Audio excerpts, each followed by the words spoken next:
Good morning to all of you. Today's we discuss about the second chapter of class 12 biology, that is human reproduction. We discuss about few different terms. First about the male reproductive organ, second female reproductive organ. Then first जो male reproductive organ है उनमें सबसे first the male reproductive system. We have two different diagrams. सबसे first diagram हमें दिख रहा है, फिर उसके अलावा दूसरा डायग्राम है. इनमें जितने भी अलग अलग डिफरेंट जो पार्ट्स इसमें हैं उन सभी पार्ट्स को यहाँ इंडिकेट करते हुए आगे बढ़ेंगे कि कौन कौन से पार्ट्स हैं, उनका मेन फंक्शन क्या होगा. तो जनरली हमने यहाँ पर जो मेल रिप्रोडक्टिव सिस्टम हम यहाँ देख रहे हैं, इस मेल रिप्रोडक्टिव सिस्टम को दो पार्ट्स में मेनली हम इसको डिवाइड कर सकते हैं. दो पार्ट में हम इसको डिवाइड कर सकते हैं. प्राइमरी सेक्स ऑर्गन एंड दूसरा जो पार्ट होगा secondary sex organ.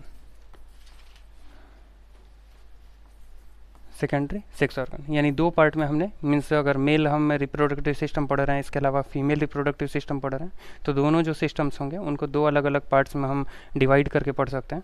Male reproductive को हमने टू पार्ट में डिवाइड कर दिया, primary sex organ, secondary sex organ. ये जो प्राइमरी और सेकेंडरी का जो डिस्टिंग्विश है, यह दो पार्ट में हमने जो डिवाइड किया वह किस बेस पर है? गैमेट प्रोडक्शन के बेस पे है. यानी जिस पार्ट से गैमेट सबसे पहले प्रोड्यूस होते हैं, जहाँ से गैमेट का प्रोडक्शन होता है, जहाँ गैमेट बन रहे हैं, उस पार्ट को हमने इंक्लूड किया है प्राइमरी में. यानी प्राइमरी हमने किस बेस पर बोला है? The organ which are directly involve in gamete production. The organ which are directly involve in gamete production, that part is included into primary sex organ. Then secondary sex organ का actual में sense क्या है? All the organs which help this gamete to moves forward. यानी यह जो gamete produce हुआ था, जिस प्राइमरी सेक्स ऑर्गन यानी जिस पार्ट से गैमेट प्रोड्यूस हुआ था, उस गैमेट को आगे की तरफ मूव कराकर फिर आगे की तरफ फॉरवर्ड मूवमेंट जो भी डिफरेंट पार्ट्स के थ्रू, जिस भी पार्ट्स के थ्रू वो जो गैमेट है वो मूव करके आगे फॉरवर्ड मूव करता जाएगा, उन सभी पार्ट्स को हमने सेकेंडरी में इंक्लूड किया है. तो जनरली यहाँ पर जो हम देख पा रहे हैं, सबसे फर्स्ट यूरेटर. यहाँ स्टार्ट हम करेंगे टेस्टीज से. टेस्टीज इंक्लूड होता है. Testes is a primary sex organ. Testes is a primary sex organ in the case of male, whereas ovaries is the primary sex organ in the case of female. यानी male के case में testes primary sex organ है, और वहीं female के case में जो primary sex organ है वो क्या है? ओवरीज है. क्योंकि ये डायरेक्टली किस चीज़ में इन्वॉल्व होंगे? These organ directly involve in gamete production. After that testes जो कि चारों तरफ से कवर्ड है, एक पाउच लाइक स्ट्रक्चर जो हमें बाहर की तरफ कवरिंग दिख रहा है, दैट इज स्क्रॉटम. यानी स्क्रॉटम बाहर की तरफ कवर किए हुए है.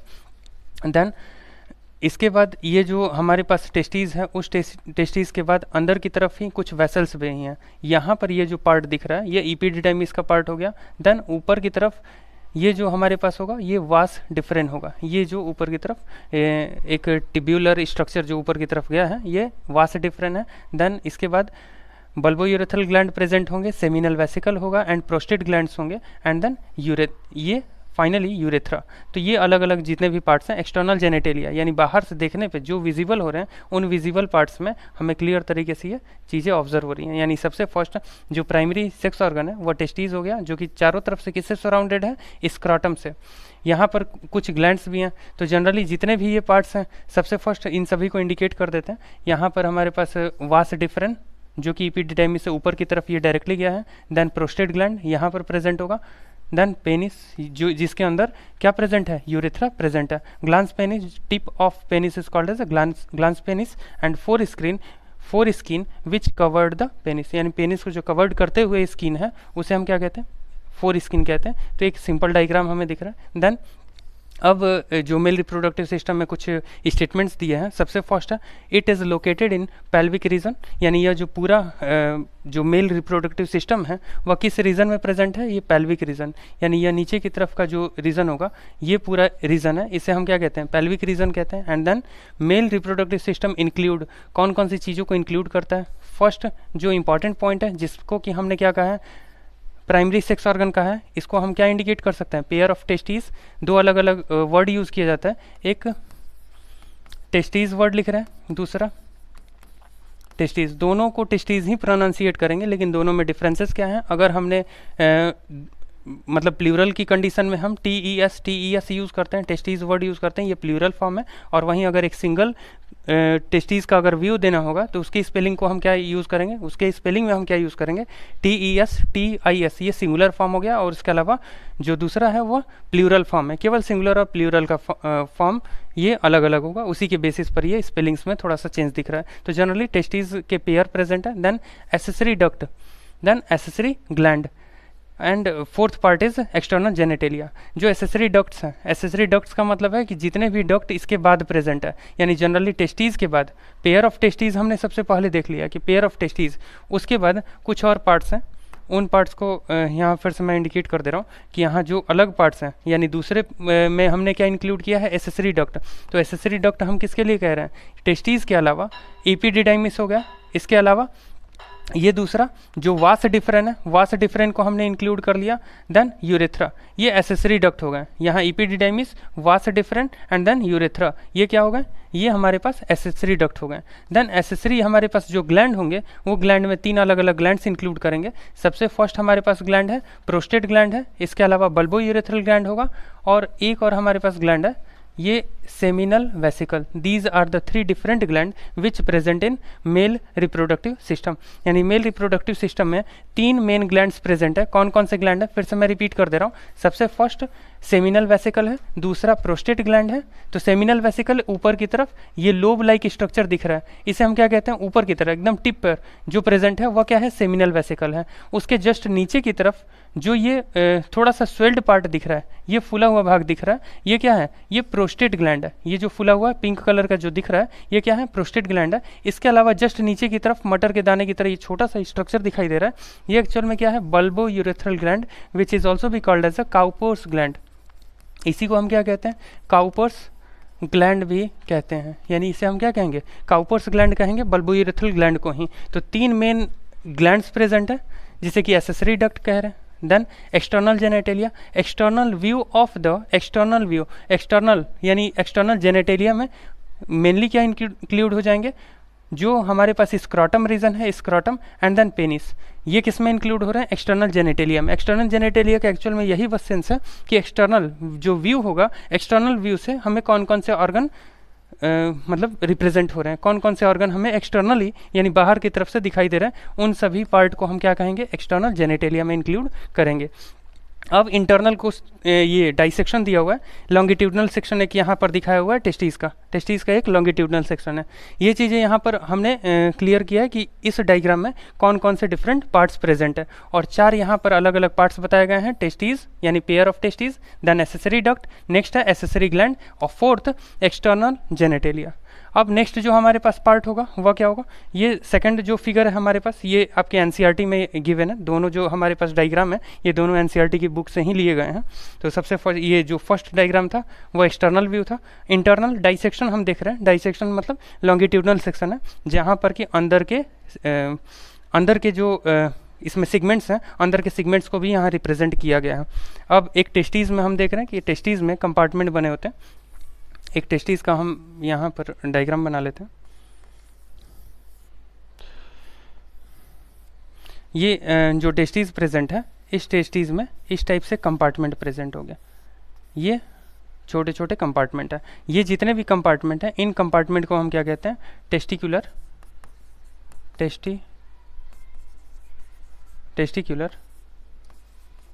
Lobule, testicular lobule. इन कंपार्टमेंट्स के अंदर की तरफ और भी टिब्यूल्स प्रेजेंट है, और भी फाइन टिब्यूल्स अंदर की तरफ प्रेजेंट होंगे। These fine tubules is called as seminiferous tubule, seminiferous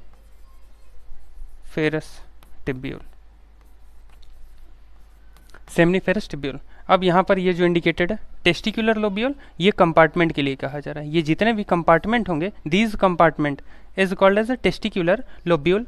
Then these compartment hold 1 to 3 means 1 से लेकर 3 तक टिब्यूल्स प्रेजेंट होंगे एक कंपार्टमेंट में। यानी एक हमारे पास जो टेस्टीज दिख रहा है, इस टेस्टीज में कितने कंपार्टमेंट होंगे, average 250 compartment is present in each testes.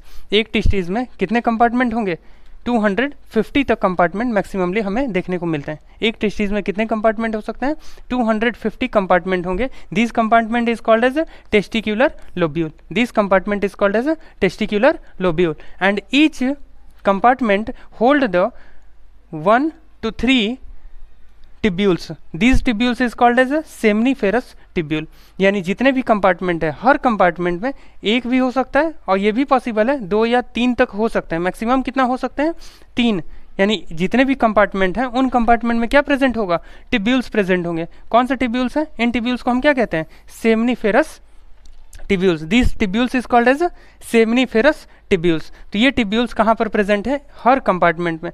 तो टेस्टीज में generally number of seminiferous tubule, अगर हम कहते हैं कि number of seminiferous tubules into 3, maximum 750 seminiferous tubules hold by each testis. एक टेस्टिस में मैक्सिमम कितने टिब्यूल्स हो सकते हैं? 750 टिब्यूल्स हो सकते हैं। तो यहाँ पर ये हमारे पास इंटरनल व्यू। इसके अलावा एक जस्ट बाहर की तरफ हमारे पास दिख रहा है, ये जो टेस्टिस प्रेजेंट है इन टेस्टिस में, ये जैसे दूसरा हमारे पास व्यू है, ये टेस्टिस हो गए। टेस्टिस के बाहर की तरफ एक लोब दिख रहा है, ये लोब जो होगा ये इन्हें हम क्या कहेंगे? Epididymis. This lobe is called as epididymis. Epididymis. Epididymis कहाँ पर प्रेजेंट है? ये जस्ट बाहर की तरफ। यानी यहाँ से ये टेस्टिस के बाहर की तरफ एक लोब्स प्रेजेंट है। ये लोब्स बाहर की तरफ जो प्रेजेंट होंगे उन्हें हम क्या कहेंगे? एपिडिडाइमिस कहेंगे। एपिडिडाइमिस में 3 अलग अलग पार्ट रिप्रेजेंट होते हैं। This epididymis haves 3 different part. First tip region, second middle region body, third tail region। यानी सबसे पहला जो ऊपर का रीजन है इसे हम क्या कहते हैं? इसे कैपुट एपिडिडाइमिस।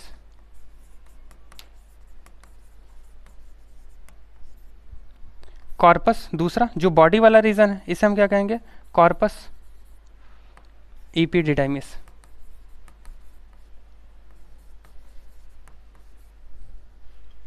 और थर्ड जो है यानी नीचे की तरफ जो टेल रीजन है, ये नीचे की तरफ कैसा होगा? वो टेल रीजन होगा। यानी कैपुट एपिडिडाइमिस है, कॉर्पस एपिडिडाइमिस है एंड नीचे की तरफ जो है ये टेल रीजन है। यानी नीचे की तरफ ये क्या होगा? इसका टेल रीजन होगा। किसका? ये एपिडिडाइमिस का। यानी 3 अलग अलग रीजन यहाँ पर प्रेजेंट है। किसमें? एपिडिडाइमिस में। तो एपिडिडाइमिस से बाहर की तरफ ये जो लोब्स दिख रहे हैं, ये बाहर की तरफ के लोब्स को हम क्या कहते हैं? एपिडिडाइमिस। और इस लोब्स के बाहर की तरफ ये एक और टिब्यूल निकल रहा है। This tubule is called as vas deferens. यानी वास डिफरेंट जस्ट एपिडिडाइमिस से बाहर की तरफ जो वेसल कहाँ जा रहा है? डायरेक्टली आगे की तरफ ये एक्सटेंड होते हुए ये डायरेक्टली ये जो बाहर की तरफ ये स्ट्रक्चर दिख रहा है हमें, लोब्यूल स्ट्रक्चर दिख रहा है, ये seminal vesicle, then prostate, then यहाँ पर क्या हो गया? बल्बो यूरेथ्रल, और ये आगे की तरफ यूरेथ्रा। तो ये हमारे पास इसका एक्सटेंशन है। यानी ये जो एक्सटेंडेड पार्ट है, ये एक्सटेंडेड पार्ट इस तरीके से हमारे पास व्यू होगा। तो ये डिफरेंट जो पार्ट्स प्रेजेंट है, इंटरनल व्यू हमारे पास इंटरनल सेक्शन दिए गए हैं और यहाँ पर क्लियर तरीके से ये 3 ग्लैंड्स को दिखाया गया है। सबसे ऊपर की तरफ सेमिनल वेसिकल, सेकेंड पे प्रोस्टेट ग्लैंड एंड थर्ड पे जो सबसे स्मॉलेस्ट स्ट्रक्चर में है, स्ट्रक्चर में क्या है? सबसे छोटे हैं, वो क्या है? बल्बो यूरेथ्रल ग्लैंड यानी काउपर्स ग्लैंड। ये 3 ग्लैंड्स हैं जिन्हें कि हम क्या कहते हैं? Accessory gland. This gland is also be called as accessory glands. Then next है इनमें जो नेक्स्ट स्लाइड होगा, नेक्स्ट स्लाइड में सबसे फर्स्ट टेस्टिस का हम व्यू देखते हैं कि टेस्टिस में कौन कौन सी चीज़ें हैं। सबसे फर्स्ट इंपॉर्टेंट जो स्टेटमेंट दिया हुआ है, पहला है located outside the abdominal cavity within a pouch like structure which we called as scrotum. यानी यहाँ पर जो हमने टेस्टिस देखा था, यह टेस्टिस बाहर की तरफ एक पाउच लाइक स्ट्रक्चर में प्रेजेंट है। This pouch like structure is called as scrotum. यह जो है इसे हम क्या कहेंगे? स्क्रॉटम कहेंगे, जो कि बाहर की तरफ एक कवरिंग या प्रोटेक्शन प्रोवाइड करता है।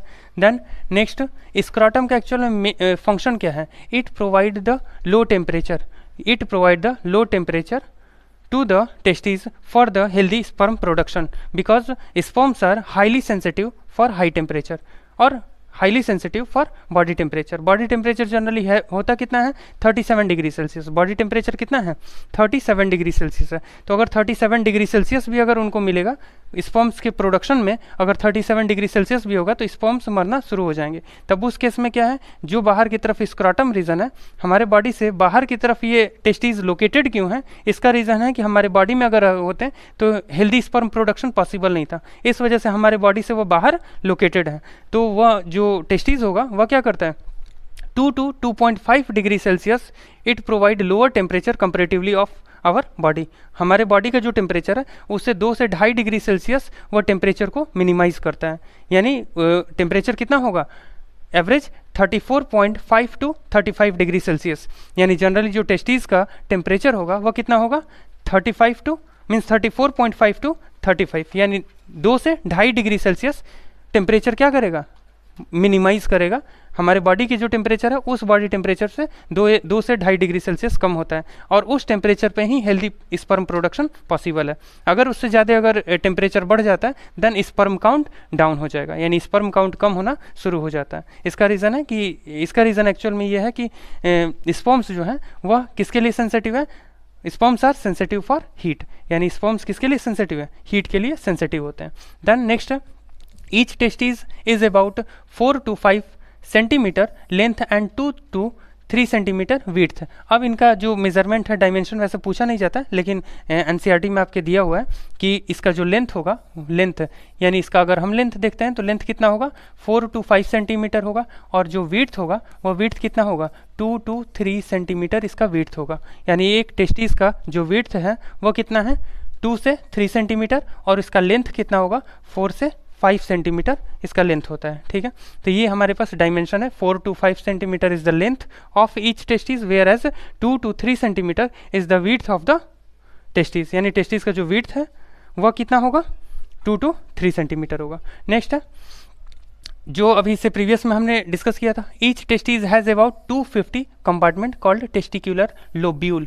यानी लोब्यूल यानी ये जो कंपार्टमेंट है, हमने एक डायग्राम देखा था, इस डायग्राम में जो कंपार्टमेंट बन रहा है ये कंपार्टमेंट है, ये कंपार्टमेंट का नंबर कितना होगा, this number is 250, average 250। Maximum एक टेस्टिस में मैक्सिमम कितने ये कंपार्टमेंट होंगे 250 कंपार्टमेंट हो सकते हैं, 250 कंपार्टमेंट होंगे। और एक कंपार्टमेंट में कितने सेमिनिफेरस टिब्यूल प्रेजेंट है 1 to 3, यानी 1 से लेकर 3 टिब्यूल तक प्रेजेंट हो सकते हैं एक कंपार्टमेंट के अंदर। यानी 2 अगर टेस्टिस हैं तो total number of seminiferous tubule is maximally 1500। 1500 is the number means maximum number of seminiferous tubule. Seminiferous tubule का मैक्सिमम नंबर ये होगा। देन सेमिनिफेरस टिब्यूल हम जो डिस्कस कर रहे हैं एक्चुअल में उसका रीज़न क्या है, seminiferous tubule lined by male germ cell and Sertoli cell. 2 important यहाँ पर वर्ड्स दिए गए हैं।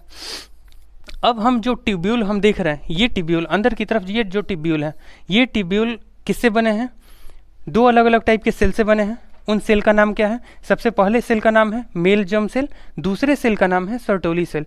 यानी लाइंड किन से वो बने हुए हैं 2 अलग अलग टाइप के cell, male germ cells and Sertoli cells forms the seminiferous tubule. यानी ट्यूब्यूल का स्ट्रक्चर बना कैसे है, वह ट्यूब है, तो ट्यूब सेल से ही तो बने होंगे, सेल से कंबाइन होकर वह ट्यूब की तरह हमें स्ट्रक्चर दिखाई दे रहा है। तो वह जो ट्यूब हमें दिख रहा है वह ट्यूब में 2 अलग अलग टाइप के सेल प्रेजेंट है। कौन से सेल हैं, एक तो जर्म सेल है, अगर जर्म सेल हैं तो उनका काम क्या होगा, उनका काम होगा these germ cells is directly involve in the production of sperm, यानी स्पर्म के प्रोडक्शन में ये जर्म सेल डायरेक्टली इन्वॉल्व है। दूसरा sertoli cell, sertoli cell is involve for the nourishment of germ cell. हर जगह हम नरिशमेंट वाला कॉन्सेप्ट समझते हैं, जैसे वहाँ पर आपने क्या समझा था कि अगर फ्लावर के केस में जो नरिशमेंट देने वाले सेल हैं उनको हम क्या कहते हैं, टैपिटम कहते हैं। Tapetum is the nourishing cell in the case of flowers. यानी फ्लावर्स में जो माइक्रोस्पोरेंजियम में हमने देखा था वहाँ पर कौन थे, टैपिटम थे। अगर यहाँ पर हम मेल की कंडीशन में देख रहे हैं कि जो जर्म सेल हैं जो स्पर्म का प्रोडक्शन करने के लिए रिस्पॉन्सिबल हैं, वह रिस्पॉन्सिबल जो सेल हैं इनको नरिशमेंट कौन देंगे, ये सर्टोली सेल्स देंगे। सर्टोली सेल्स यानी 2 अलग अलग टाइप के जो सेल सेमिनिफेरस ट्यूब्यूल बनाते हैं, 2 अलग अलग टाइप के सेल जो कि सेमिनिफेरस ट्यूब्यूल बना रहे हैं, वो दोनों सेल में एक ऐसे सेल हैं जो कि स्पर्म का प्रोडक्शन करते हैं और दूसरे ऐसे सेल हैं जो कि प्रोडक्शन करने वाले जो हैं उनको नरिशमेंट प्रोवाइड करेंगे, यानी Sertoli cell provide the nourishment to the germ cells, यानी जर्म सेल्स को ये नरिशमेंट देंगे। देन नेक्स्ट है मेल जर्म सेल्स, वही चीज़ें हैं यहाँ पे आगे। मियोसिस के थ्रू यहाँ पर क्या होगा, मियोसिस एक मतलब सेल डिवीजन में कौन सा हो रहा है, मियोसिस हो रहा है, और जहाँ से कि स्पर्म का प्रोडक्शन होगा। द नेक्स्ट सर्टोली सेल्स का काम क्या है, it provide the nutrition to the germ cells and the sperm. Next है in between the seminiferous tubule there is interstitial cell और लीडिंग सेल्स इज ऑल्सो भी present, यानी यहाँ पर इंपॉर्टेंट एक और सेल आ जाएंगे जहाँ पर कि हम जो सेमिनिफेरस ट्यूब्यूल हैं, इन सेमिनिफेरस ट्यूब्यूल में एक और सेल प्रेजेंट होंगे। वह कौन से सेल हैं, उनको इंटरस्टिशियल सेल या लीडिंग सेल भी कहेंगे। उनको हम क्या कह सकते हैं, इंटरस्टिशियल सेल और लीडिंग सेल, ये जो वर्ड दिया हुआ है इंटरस्टिशियल सेल और लीडिंग सेल दोनों एक ही हैं। अल्टरनेटिव फॉर्म में यानी सिनोनिम के फॉर्म में हम इनका नाम यूज़ करते हैं, इंटरस्टिशियल सेल भी कह सकते हैं और दूसरा लीडिंग सेल भी कह सकते हैं। तो जनरली ये सेल किस टाइप के हैं, इन सेल का मेन काम क्या होगा, हार्मोन का production. It produces hormone, means जो मेल हार्मोन है androgen, this male hormone produces by this interstitial cell और लीडिंग सेल्स। यानी जो मेल हार्मोन है वो क्या है, एंड्रोजन है। Androgen is a mail hormone which is contains the different type of hormones, यानी ये एक ग्रुप हार्मोन है। मतलब जो एंड्रोजन है, androgen contains the different type of male hormone like testosterone, dihydrotestosterone, aldosterone, these are the different type of male hormone. यानी male के अलग अलग जो हार्मोन हैं वह कौन से हैं, वह टेस्टोस्टेरॉन है, इसके अलावा डाईहाइड्रोटेस्टोस्टेरॉन और aldosterone, these are the different type of male hormone which are included and we called as androgen. Androgen किसके थ्रू प्रोड्यूस किया जाता है, इंटरस्टिशियल सेल और लीडिंग सेल के थ्रू प्रोड्यूस किया जाता है, यानी मेल सेक्स हार्मोन। सिंपली हम क्या कह सकते हैं, male sex hormone is produced by interstitial cell और लीडिंग सेल, इंटरस्टिशियल सेल और Leydig cell, and these cells is present in seminiferous tubule. यानी सेमिनिफेरस ट्यूब्यूल में हमने तीन चीज़ें देखी हैं। सबसे फर्स्ट मेल जर्म सेल्स है, इसके अलावा सर्टोली सेल्स है, और तीसरा क्या होगा, तीसरा इंटरस्टिशियल सेल होगा, इंटरस्टिशियल सेल और लीडिंग सेल। तो तीनों का फंक्शन भी समझ में आ रहा है कि पहले का फंक्शन गैमेट का प्रोडक्शन, दूसरे का फंक्शन, दूसरा सेल जो सर्टोली सेल था उसका फंक्शन क्या है, उसका फंक्शन है नरिशमेंट प्रोवाइड करना, और तीसरा जो लीडिंग सेल या इंटरस्टिशियल सेल जो पढ़ रहे हैं वह क्या है, वह हार्मोन का प्रोडक्शन करता है। एंड हार्मोन का क्या रोल है, what is the role of hormones, hormones का रोल क्या होगा, हार्मोन्स का रोल ये है कि जो गैमेटोजेनेसिस हो रहा है, गैमेटोजेनेसिस यानी जो स्पर्मेटो, गैमेटोजेनेसिस में दोनों आ जाएगा, मेल के गैमेट का फॉर्मेशन हो या फीमेल के गैमेट का फॉर्मेशन। अगर गैमेट बन रहे हैं तो गैमेटोजेनेसिस बोल रहे हैं, तो गैमेट केवल मेल के गैमेट को तो गैमेट बोलेंगे नहीं, दोनों के गैमेट को हम गैमेट बोल सकते हैं, यानी मेल गैमेट हो या फीमेल गैमेट हो। तो इस प्रोसेस को हम क्या कहेंगे, गैमेट के फॉर्मेशन के प्रोसेस को गैमेटोजेनेसिस। और गैमेट के फॉर्मेशन में अगर मेल गैमेट बन रहा है तो उसको क्या कहेंगे, individually spermatogenesis. Spermatogenesis is the formation of male sperm cells, यानी spermatogenesis is the process in which male sperm are produced। तो मेल स्पर्म जिस प्रोसेस में बनता है उस प्रोसेस को हम क्या कहते हैं, स्पर्मेटोजेनेसिस कहते हैं। और वहीं फीमेल के केस में जो गैमेट बनेंगे उन गैमेट के बनने के प्रोसेस को हम क्या कहते हैं, oogenesis कहते हैं। oogenesis in the case of female whereas spermatogenesis in the case of male, यानी मेल के केस में। और वहीं जनरली ये जो गैमेटोजेनेसिस है ये किसके थ्रू लॉन्च किया जाएगा, ये किसके थ्रू ये प्रोसीड किया जा रहा है, या इसको जनरली एक्टिवेशन करने के लिए कौन रिस्पॉन्सिबल है, हार्मोन्स रिस्पॉन्सिबल है। And these hormones is produced by interstitial cell और Leydig cell. these hormones are produced by interstitial cell और लीडिंग सेल। तो जो हार्मोन का मेन काम है वह क्या है, gametogenesis is the main function of hormones. इसके अलावा भी बहुत सारे काम है। सेकेंडरी सेक्सुअल कैरेक्टरिस्टिक भी किसकी वजह से हैं, जो सेकेंडरी सेक्सुअल कैरेक्टरिस्टिक हैं मेल के केस में या फीमेल के केस में, वो भी किसके रिस्पांस की वजह से हैं, हार्मोन के रिस्पांस की वजह से ही मेल में सेकेंडरी सेक्सुअल कैरेक्टरिस्टिक। मतलब दो अलग अलग टाइप के कैरेक्टर्स होते हैं। पहला मेल हो या फीमेल हो, पहले टाइप का जो कैरेक्टर होगा सेक्सुअल कैरेक्टर वो क्या है, खुद जेनाइटल है, जिससे कि हम रिकॉग्नाइज कर पाते हैं कि मेल चाइल्ड है या फीमेल चाइल्ड है। इसके अलावा जो दूसरा टाइप का कैरेक्टर होगा यानी सेक्सुअल कैरेक्टर, वो क्या होगा, आफ्टर द एडोलेसेंस एज, यानी जब प्यूबर्टी हो जाता है, यानी सेक्सुअल मेच्योरिटी जब मेल मतलब बॉयज़ या गर्ल्स में स्टार्ट होगा, देन उनमें क्या होगा, सेकेंडरी सेक्सुअल कैरेक्टरिस्टिक ऑब्जर्व होना शुरू हो जाएगा। जनरली बियर्ड और moustache in the case of male के केस में बियर्ड और मॉस्टेक आना, इसके अलावा जो फीमेल है, फीमेल के केस में जनरली ब्रेस्ट का डेवलपमेंट है, इसके अलावा जो ब्रेस्ट रीजन है उसका वाइड होना, ये सभी क्या है, ये सभी सेकेंडरी सेक्सुअल कैरेक्टरिस्टिक है। तो सेकेंडरी सेक्सुअल कैरेक्टरिस्टिक हो या प्राइमरी हो, ये दोनों चीज़ें कब हो रही हैं, ये दोनों चीज़ें किसके रिस्पॉन्स में हो रही हैं, किसके रिस्पॉन्स में हो रहा है, हार्मोन के रिस्पॉन्स में हो रहा है। ठीक है, तो यहाँ पर कुछ चीज़ें थी। लास्ट में एक और स्टेटमेंट यहाँ ऐड किया गया है, Leydig cells produces testicular hormone, यानी ये जो लीडिंग सेल्स हैं, लीडिंग सेल्स क्या प्रोड्यूस करते हैं, टेस्टिक्युलर हार्मोन प्रोड्यूस करते हैं, और उस हार्मोन को हम क्या कहेंगे, एंड्रोजन। और एंड्रोजन का जो मेन हार्मोन है, androgen is a group of hormone which mainly consist of testosterone. Testosterone, तो testosterone is the main hormone of androgen. Testosterone is the main hormone of androgen. तो एंड्रोजन का जो main hormone है वो क्या है, testosterone है। तो जनरली ये हमारे पास कुछ इंपॉर्टेंट फंक्शन था टेस्टिस का, जिसको हमने डिस्कस किया। फिर नेक्स्ट स्लाइड में देखते हैं कि एसेसरी डक्ट कौन से हैं। एसेसरी डक्ट हम ने इससे प्रीवियस में डिस्कस किया था कि एसेसरी डक्ट मीन्स जब गैमेट का प्रोडक्शन हो गया, जब हमने प्राइमरी सेक्स ऑर्गन हमने डिस्कस कर लिया है, तो प्राइमरी सेक्स ऑर्गन जब हमने डिस्कस किया तो वहाँ गैमेट का प्रोडक्शन हो रहा है, गैमेट बन रहा है। अब उस गैमेट को लेकर आगे की तरफ मूव करना है। गैमेट को आगे की तरफ मूव करने के लिए और भी बहुत सारे ऑर्गन्स रिस्पॉन्सिबल हैं, दूसरे ऑर्गन्स रिस्पॉन्सिबल होंगे उस जो बने हुए गैमेट है उस गैमेट को आगे की तरफ प्रोसीड करने के लिए। तो अब जितने भी पार्ट्स या जितने भी अलग अलग पार्ट्स हैं जो कि उस गैमेट को आगे की तरफ लेकर जाने वाले हैं, उनको हमने किस में इंक्लूड किया है, एसेसरी डक्ट में। यानी this is the second part, this is the second part of the male reproductive system.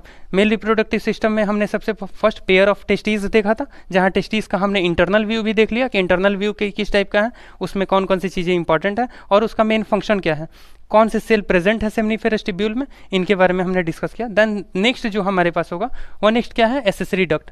अब इस एसेसरी डक्ट में जो डिफरेंट पार्ट है, कौन कौन से ऐसे पार्ट्स हैं जो कि एसेसरी डक्ट में हम इंक्लूड करेंगे। सबसे फर्स्ट हमारे पास होगा rete testis, then vasa efferentia, epididymis and vas deferens. यानी ये चार इंपॉर्टेंट पार्ट है, rete testis, then vasa efferentia, then epididymis and then vas deferens. अब इनको डायग्राम में देखेंगे कि ये चारों जो पार्ट दिए गए हैं, इन चारों पार्ट का लोकेशन क्या है।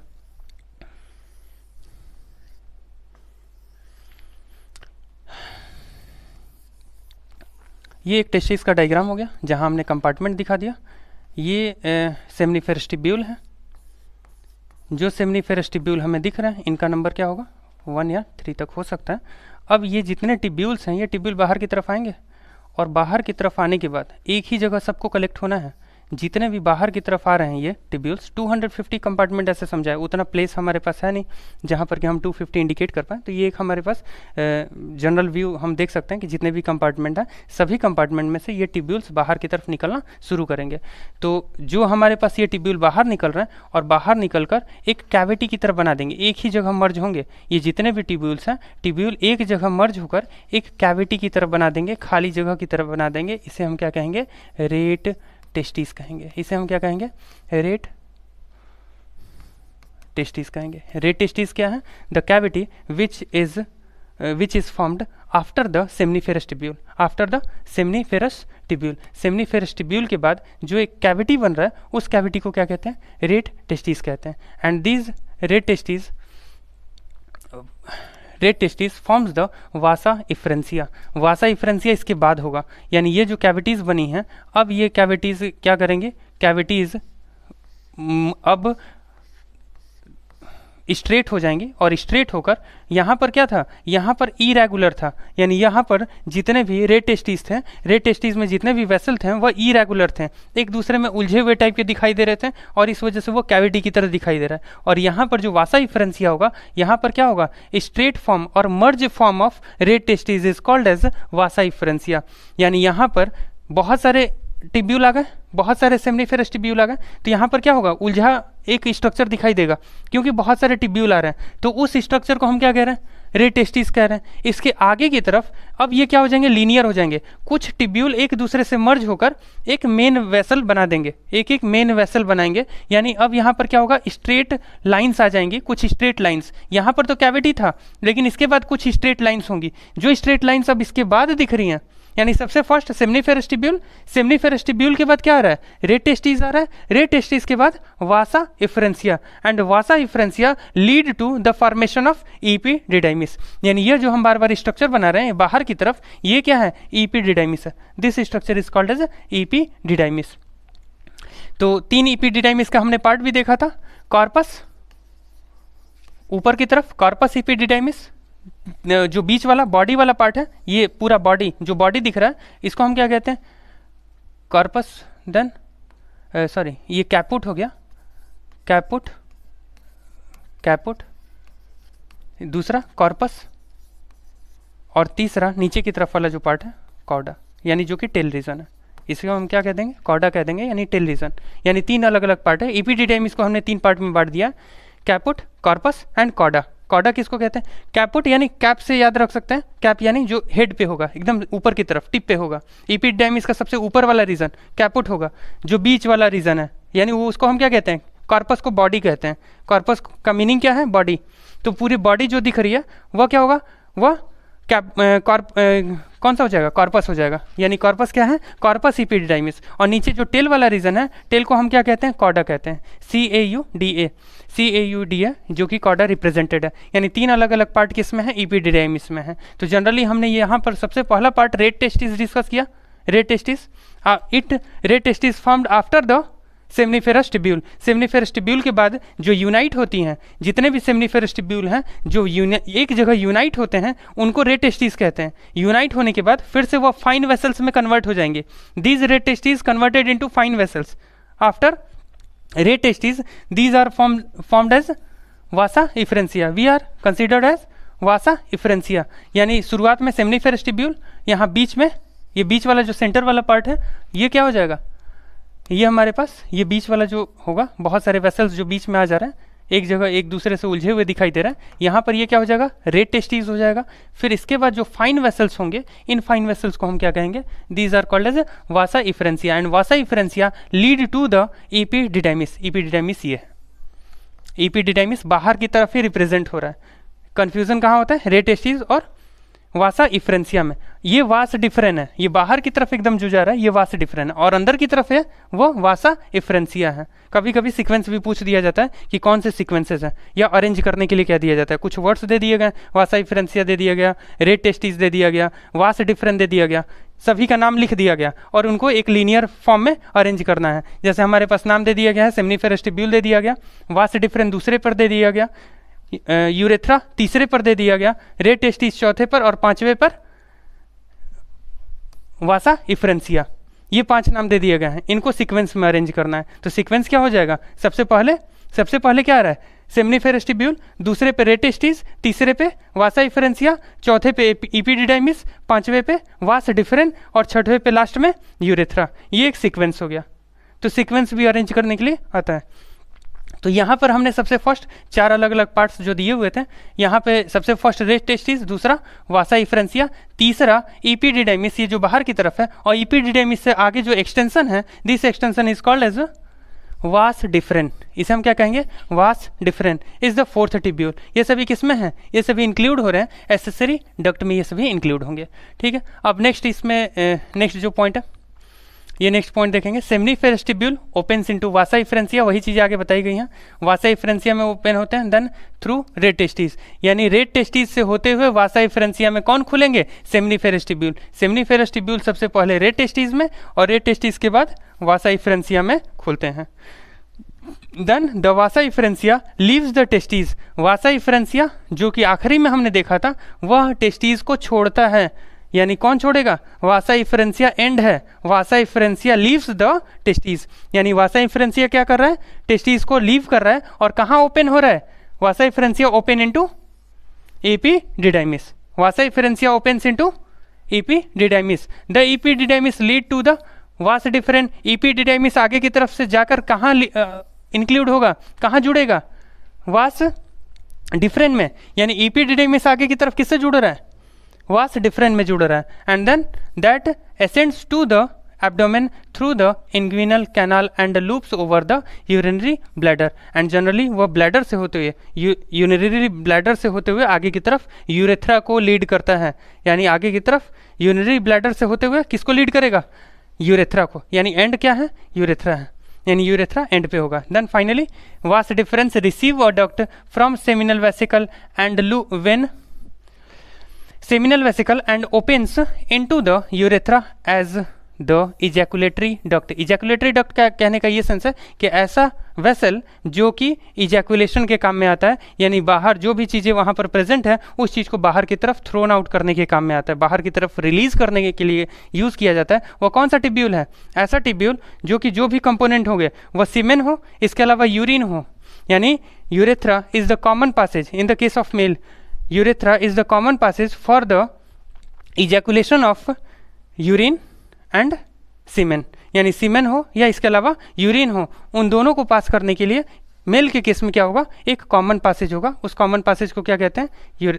उस कॉमन पासेज को क्या कहेंगे? Urethra is the common passage. Urethra क्या है?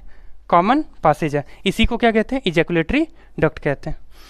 Then urethra originate from the urinary bladder and extend through the penis to its external opening called urethral meatus। यानी यूरेथ्रल मीटस हम किसे कहते हैं? जहाँ पर हम जनरली देख रहे हैं कि यूरेथ्रा कहाँ से ओरिजिन हो रहा है, यूरेथ्रा कहाँ से शुरू हो रहा है? यूरिनरी ब्लैडर से स्टार्ट होता है। यूरेथ्रा का जो शुरुआत है वह कहाँ से होता है? Urethra is originated from the urinary bladder. जो यूरिनरी ब्लैडर ऊपर की तरफ टैंक है जहाँ यूरिन स्टोर होता है, उस टैंक से यानी उस स्टोरेज से जहाँ यूरिन कलेक्ट हो रहा है वहाँ से ओरिजिनेट होता है कौन सा tubule? What we call the tubule? The tubule name is urethra. यानी यूरेथ्रा वहाँ से एक्सटेंड होता है और एक्सटेंड होकर बाहर की तरफ मतलब लास्ट एंड तक, टर्मिनल एंड तक प्रेजेंट होगा और इसे हम क्या कहेंगे? Urethral meatus. We call the urethra which extend from the which starts from the urinary bladder until ends at the glans penis. यानी ग्लांस पेनिस का जो एंड है वहाँ तक वो क्या होगा? उसका एक्सटेंशन होगा। देन ये कुछ हमारे पास डिटेल था किसका? एसेसरी ग्लैंड का। अब नेक्स्ट देखेंगे कि एसेसरी डक्ट जो प्रेजेंट है। कुछ एसेसरी डक्ट हमने इससे प्रीवियस में केवल नाम देखा था कि कौन कौन से डक्ट प्रेजेंट है। तो सबसे फर्स्ट है एसेसरी डक्ट में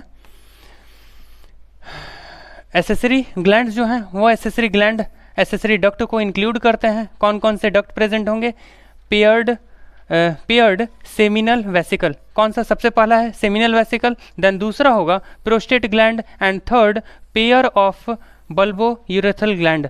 यानी pair of bulbourethral gland and these secrete the seminal plasma. These secrete the seminal plasma. यानी ये तीनों मिलकर क्या बनाते हैं? सेमिनल प्लाज्मा बनाते हैं। तीन जो हमारे पास डक्ट होंगे वो डक्ट मतलब जनरली जो एसेसरी डक्ट है, these duct included 3 different type of gland. First one is seminal vesicle, second one is prostate gland and third is bulbo urethral gland और काउपर्स ग्लैंड। यानी बल्बो यूरेथ्रल ग्लैंड कहते हैं या Cowper's gland इसे कहते हैं। And finally ये जो हमारे पास बल्बो यूरेथ्रल ग्लैंड है ये सेमिनल मतलब ये तीनों जो ग्लैंड है ये तीनों ग्लैंड मिलकर क्या कंट्रीब्यूट करेंगे? These contributed to the seminal plasma. यानी ये तीनों मिलकर क्या बनाएंगे? Seminal plasma. यानी जो फ्लूइड बनाते हैं उस फ्लूइड को क्या कहेंगे? The fluid which are produced by 3 different gland, this fluid is called as seminal plasma. And seminal plasma में जब स्पर्म आ जाएगा तो उसको सीमन कहेंगे। सेमिनल प्लाज्मा तभी तक है जब तक उसमें स्पर्म नहीं है, और जहाँ स्पर्म का कंट्रीब्यूशन हो गया यानी स्पर्म बन रहा है कहीं और जो लिक्विड है वो कहीं और बनेगा। यानी लिक्विड जो फ्लूइड है वो फ्लूइड कहाँ बन रहा है? इन डक्ट के थ्रू बनाया जा रहा है। और जो स्पर्म है वो कहाँ बना है? वो टेस्टिस में बना है। तो टेस्टिस से वो जो स्पर्म है वो आगे की तरफ मूव करते हुए कहाँ आएगा? वो उस लिक्विड में आएगा और तब जाके मतलब सेमिनल प्लाज्मा में then finally we called as semen. यानी सीमेन का अगर हमें बताना है कि सीमेन एक्चुअल में किसका रिजल्ट होगा तो सेमिनल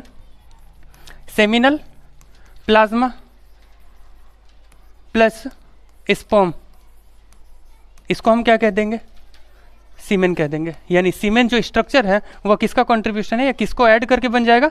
सेमिनल प्लाज्मा और स्पर्म को ऐड करके हम क्या कह सकते हैं? सीमेन कह सकते हैं। तो फाइनली सेमिनल प्लाज्मा हो गया, and then seminal plasma rich in fructose, calcium and certain enzyme. This is the previous year board examination question, यानी ये प्रीवियस ईयर का जो बोर्ड का क्वेश्चन था कि कौन कौन से अलग अलग टाइप के प्रोडक्ट हैं किसमें, सेमिनल प्लाज्मा में। तो आप बता सकते हैं कि फ्रक्टोज होगा, कैल्शियम होगा और कुछ एंजाइम होंगे। यानी ये 3 अलग अलग टाइप के प्रोडक्ट किसमें प्रेजेंट होते हैं, सेमिनल प्लाज्मा में प्रेजेंट होते हैं। और ये जो प्रोडक्ट हैं ये किसके लिए चाहिए, this is the nutrition of the sperm. Sperm को मूव करना है, स्पर्म को कैपेसिटेशन चाहिए, स्पर्म को एनर्जी चाहिए। This energy is comes from these food which is present in seminal plasma। यानी सेमिनल प्लाज्मा में जो फूड प्रेजेंट है वह फूड, सेमिनल प्लाज्मा में जो फूड प्रेजेंट है, फूड के फॉर्म में क्या होगा, फ्रक्टोज होगा। यही फ्रक्टोज कौन कंज्यूम करते हैं, this fructose consumed by sperm for capacitation, for their maturation. यानी मेच्योर होने के लिए, कैपेसिटेशन के लिए क्या चाहिए, इनको फ्रक्टोज चाहिए और कैल्शियम की रिक्वायरमेंट होगी, कुछ एंजाइम जिसकी वजह से इनमें मोटिलिटी आता है। यानी स्पर्म मूव करते हैं, स्पर्म को फूड जो चाहिए, जो स्पर्म में एनर्जी होगा वह किसकी वजह से होगा, सेमिनल प्लाज्मा में प्रेजेंट अलग अलग कंपोनेंट की वजह से, जो कि स्पेशली क्या है, फ्रक्टोज है, कैल्शियम है और कुछ एंजाइम है। The next, secretion of the bulbourethral gland help in the lubrication of penis. यानी जनरली ये जो तीसरा है, तीसरा सिक्रेशन ऑफ बल्बोयूरेथ्रल ग्लैंड, जो काउपर्स ग्लैंड हम देख रहे हैं, काउपर्स ग्लैंड जो मटर के दाने की तरह जो सबसे छोटा लास्ट में था, उसका एक्चुअल में रोल क्या है, उसका रोल है लिब्रिकेशन का फॉर्म, मतलब एक्चुअल में वो फ्रिक्शन रिड्यूस करने के लिए यूज होता है। मतलब उससे जो निकलने वाला फ्लूइड है वह फ्लूइड का मेन काम क्या होगा, this fluid mostly used for the reducing friction during sexual intercourse. यानी जो सेक्सुअल इंटरकोर्स हो रहा है उस सेक्सुअल इंटरकोर्स में फ्रिक्शन को रिड्यूस करने के लिए एक लिब्रिकेटिंग फॉर्म में जो सिक्रीट होगा वह सिक्रीट किसके थ्रू हो रहा है, बल्बोयूरेथ्रल ग्लैंड के थ्रू सिक्रीट हो रहा है, जो कि फ्रिक्शन को रिड्यूस करता है, यानी लिब्रिकेटिंग एजेंट के फॉर्म में काम करेगा। यानी पेनिस के लिब्रिकेशन के लिए जो भी स्टिकी फ्लूइड रिलीज हो रहा है वह स्टिकी फ्लूइड कहाँ से आता है, वह स्टिकी फ्लूइड काउपर्स ग्लैंड या बल्बोयूरेथ्रल ग्लैंड से रिलीज होता है, जो कि ट्रांसपेरेंट होगा एंड स्टिकी होगा। This is transparent and sticky in nature. यानी उसका एक्चुअल नेचर कैसा है, ट्रांसपेरेंट है और स्टिकी है, जो कि जनरली लिब्रिकेशन को मतलब लिब्रिकेशन प्रोवाइड करने के काम में आता है। इसका जो वॉल्यूम होगा 2 से 3% या 2 से 5% तक हम कह सकते हैं। जो सेमिनल वेसिकल है उस सेमिनल वेसिकल का जो हम परसेंटेज देखेंगे 65 से 70% contributed by seminal vesicle, whereas 20 to 25% volume contributed by prostate gland, and finally last 2 to 3% is contributed by bulbourethral gland। यानी जो पूरा सेमिनल प्लाज्मा बना है उस सेमिनल प्लाज्मा में वॉल्यूम कितना है, टोटल वॉल्यूम 100%। सेमिनल जो प्लाज्मा हमारे पास होगा वो सेमिनल प्लाज्मा का टोटल जो कंट्रीब्यूशन है वो क्या है, 100%। ये 100% किससे बना है, इन्हीं डक्ट से बना है। जो डक्ट हमारे पास प्रेजेंट होंगे उन डक्ट से ये 100% सेमिनल प्लाज्मा बने हैं। अब इसमें कंट्रीब्यूशन इन्हीं तीनों ग्लैंड का है, तो तीनों ग्लैंड से कितना वॉल्यूम होगा, तो फर्स्ट सेमिनल वेसिकल की अगर बात करते हैं तो सेमिनल वेसिकल से 65 से 70% वॉल्यूम किससे आ रहा है, ये जो पूरा फ्लूइड है उस फ्लूइड का most of the fluid is comes from seminal vesicle. Seminal vesicle सबसे ज़्यादा फ्लूइड का कंट्रीब्यूशन करते हैं, वहीं प्रोस्टेट ग्लैंड 20 से लेकर 25% तक वॉल्यूम कंट्रीब्यूट करते हैं, और 2 से 3% जो कंट्रीब्यूशन होगा वह किसका होगा, बल्बोयूरेथ्रल ग्लैंड का होगा। यानी bulbourethral gland contributed 2 to 3%, and bulbourethral gland especially functions, means this bulbourethral gland secrete the sticky fluid which completely functions for the lubrication of penis। यानी पेनिस के लिब्रिकेशन में ये हेल्प करता है। तो आज कुछ हमने डिस्कस किया मेल रिप्रोडक्टिव ऑर्गन के बारे में। नेक्स्ट क्लास में जो फीमेल रिप्रोडक्टिव ऑर्गन होगा उसके बारे में कुछ डिस्कशन करेंगे। Okay, thank you.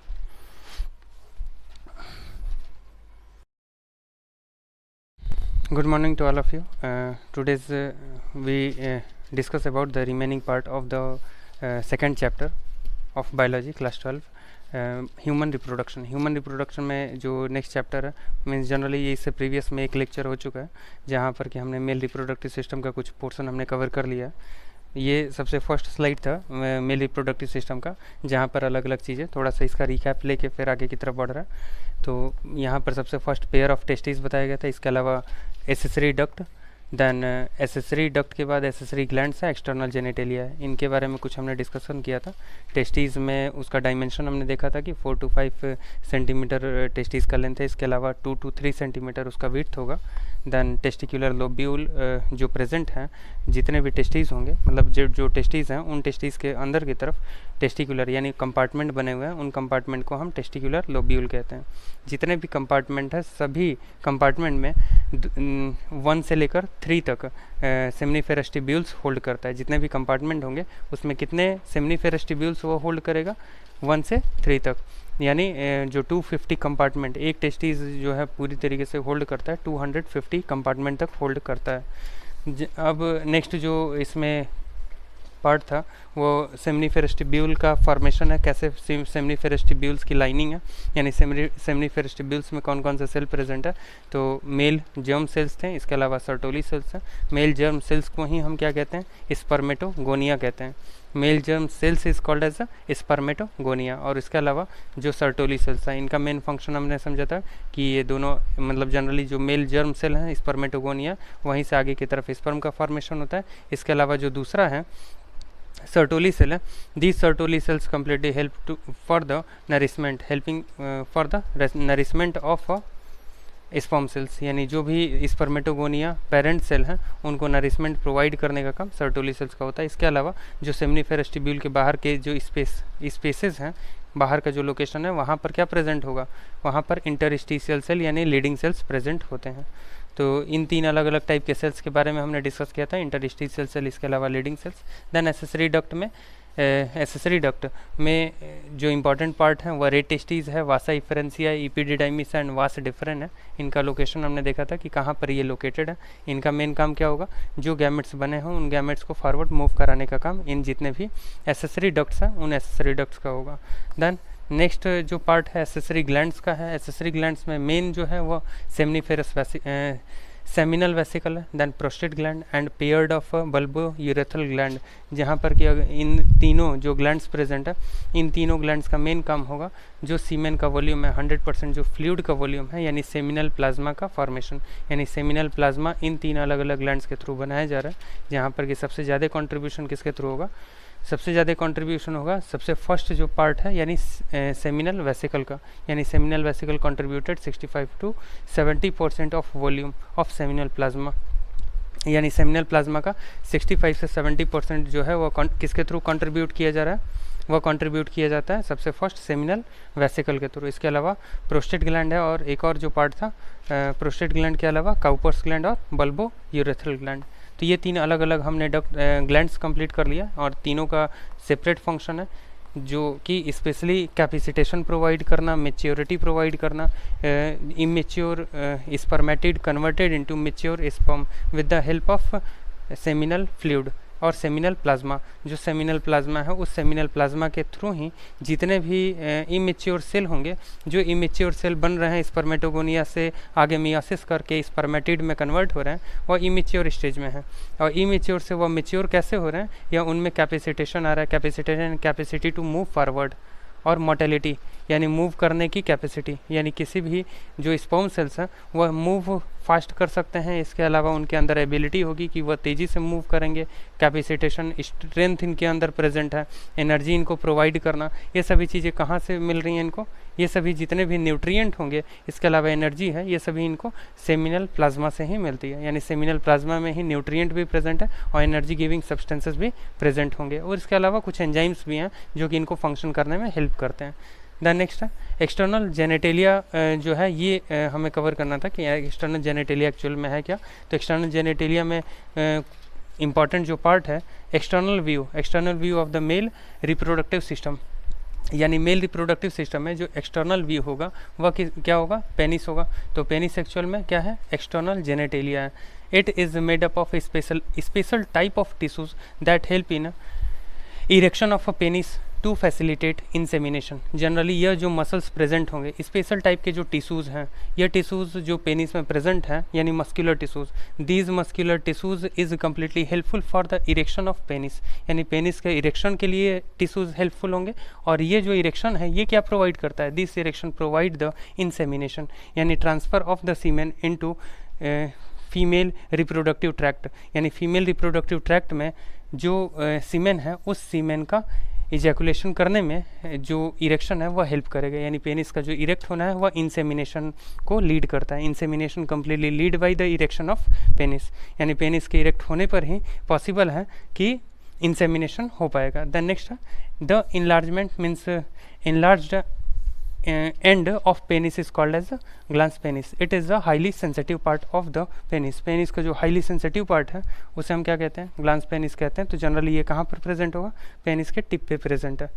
Then glans penis is covered by a loose fold skin that is called as the foreskin. और जो जनरली ये जो glans penis प्रेजेंट है, इस glans penis के ऊपर की तरफ एक स्किन होगा, उस स्किन को हम क्या कहेंगे, foreskin कहेंगे, which covers the glans penis, यानी ग्लांस पेनिस को कवर करने वाला जो लूज फोल्ड ऑफ स्किन है, this loose fold of skin is called as foreskin. तो ये जनरली हमारे पास जो एक्सटर्नल जेनेटेलिया है, एक्सटर्नल जेनेटेलिया में हमारे पास दो अलग अलग पार्ट्स इंक्लूड होते हैं। स्क्रॉटम वाला रीजन आ जाएगा, इसके अलावा एक ये पेनिस वाला स्ट्रक्चर जो कि एक्सटर्नल व्यू से हमें दिखाई दे रहा है। एक और इम्पॉर्टेंट चीज़ है कि जो स्क्रॉटम रीजन है, उस स्क्रॉटम रीजन में कुछ मसल्स प्रेजेंट हैं जो कि थर्मो रेगुलेटरी हैं। थर्मो रेगुलेटरी का कहने का ये सेंस है कि टेम्परेचर के अकॉर्डिंग वो क्या करते हैं, टेम्परेचर के अकॉर्डिंग श्रिंकेज उसमें दिखाई देता है या एक्सपेंडेशन, यानी जो मसल्स हैं वो मसल्स क्या होंगे, वो मसल्स कॉन्ट्रैक्ट हो जाएंगे या एक्सपेंड होंगे। किसके बेसिस पर है, on the basis of their temperature, यानी जहाँ एटमॉस्फेयर या इन्वायरमेंटल जो टेम्परेचर है वह अगर हाई होगा तो मसल्स एक्सपेंड हो जाएंगे, और वहीं आसपास का जो इन्वायरमेंट है अगर टेम्परेचर क्या होगा, कम होगा, तो वह कॉन्ट्रैक्ट हो जाएंगी। तो कॉन्ट्रैक्शन और एक्सपेंडेशन किस में, स्क्रॉटम में। स्क्रॉटम जो है, उस स्क्रॉटम में जो एक्सपेंडेशन है या कॉन्ट्रैक्शन है वह किन मसल्स की वजह से आ रहा है, उन मसल्स को हम क्या कहते हैं, dartos muscle. Dartos muscles and cremaster muscles.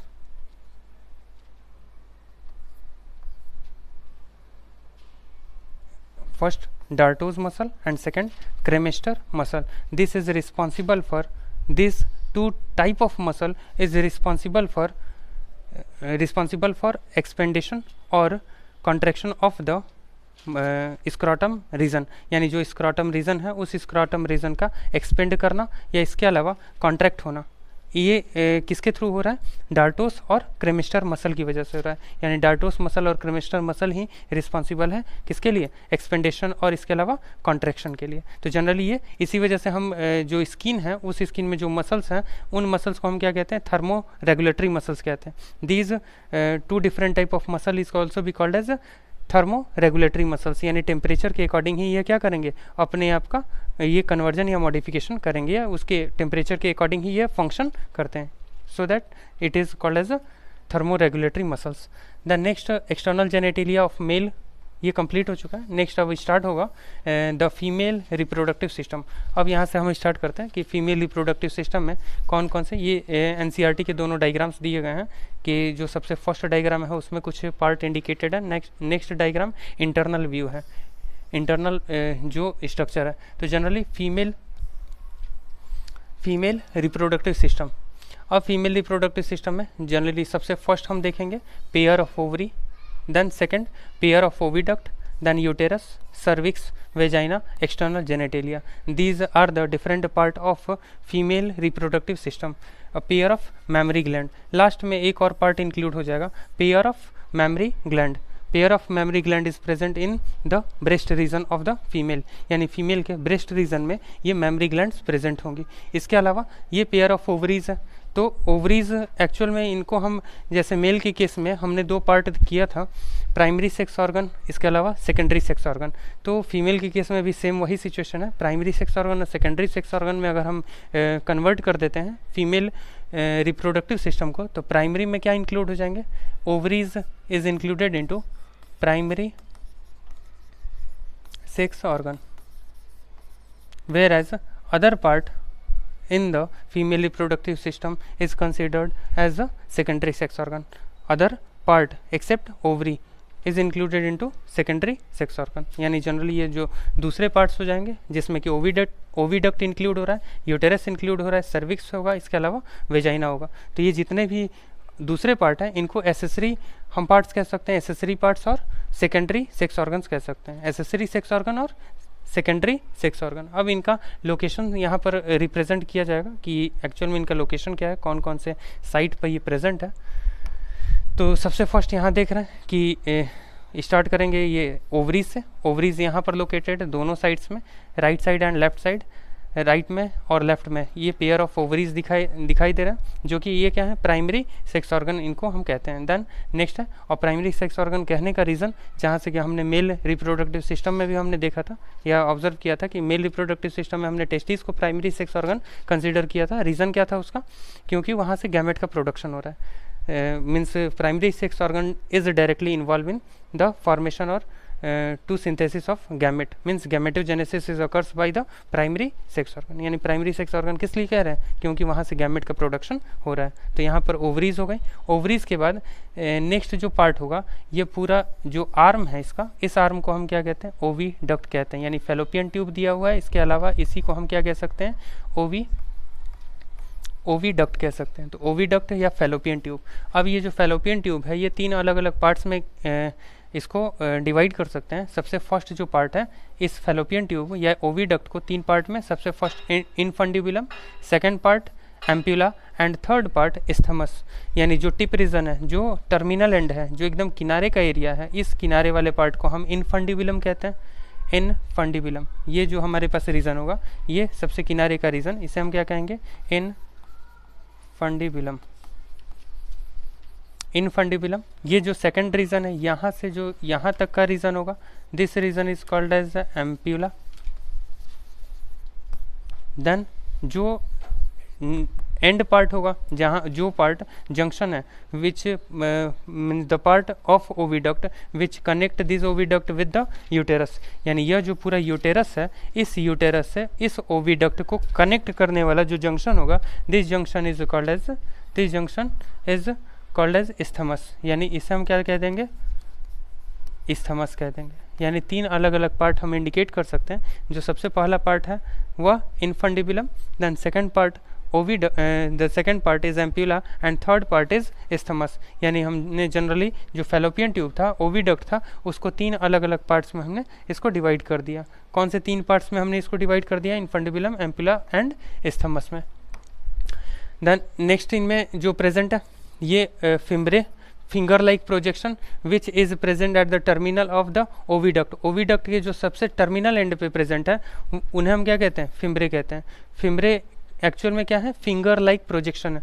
Fimbriae क्या है, ये जो फिंगर की तरह हमें दिखाई दे रहा है, ये जो फिंगर लाइक प्रोजेक्शन होंगे, इन फिंगर लाइक प्रोजेक्शन को हम क्या कहते हैं, फिम्ब्रे कहते हैं। जहाँ से कि जो oocytes, यहाँ से जो oocytes रिलीज होंगे, यानी ओवा एग सेल जो रिलीज होगा, उस एग सेल को, जैसे यहाँ से ब्रस्ट हुआ, ओव्यूलेशन हुआ, ओव्यूलेशन के बाद ये जो एग सेल बाहर रिलीज हुआ है, these egg cell are captured by these finger like projection fimbriae.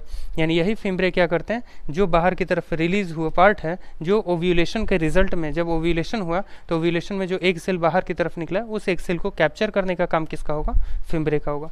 यानी यह फिंगर लाइक जो प्रोजेक्शन है, वही क्या करते हैं, वह उसको कैप्चर करेंगे। तो जनरली यहाँ से कैप्चर हो गया फिम्ब्रे से, देन वह सबसे पहले इनफंडिबुलम में पहुँचेगा, एंड देन एम्प्यूला एक ऐसा रीजन है जहाँ पर फर्टिलाइजेशन होता है।